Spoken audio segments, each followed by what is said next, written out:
Hello, আসসালামু আলাইকুম everyone. সকলকে জানাচ্ছি পবিত্র শবে বরাত মোবারক। আমরা তো সবাই জানি শবে বরাত মানে হচ্ছে মহান আল্লাহ তাআলার তরফ থেকে রহমতের একটি দিন, মুমিনদের জন্য বিশেষ একটি দিন।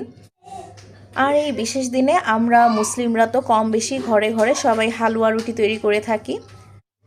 এখানে বন্ধুরা তোমরা দেখতেই পেয়েছো, আমার আম্মু দুই ধরনের হালুয়া তৈরি করেছিল, সুজির হালুয়া আর বুটের হালুয়া।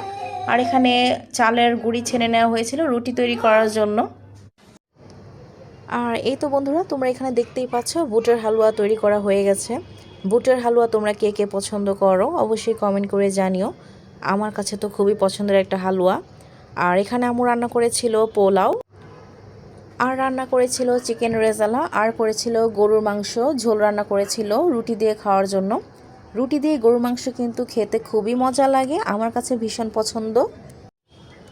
খাওয়া দাওয়া শেষ করার পরে তারপরে আমরা একটু তারাবাতি জ্বালিয়েছিলাম। তো ওকে বন্ধুরা, আজ এ পর্যন্তই ছিল ভিডিও ব্লগ। দেখা হবে নেক্সট ডেতে। Bye bye.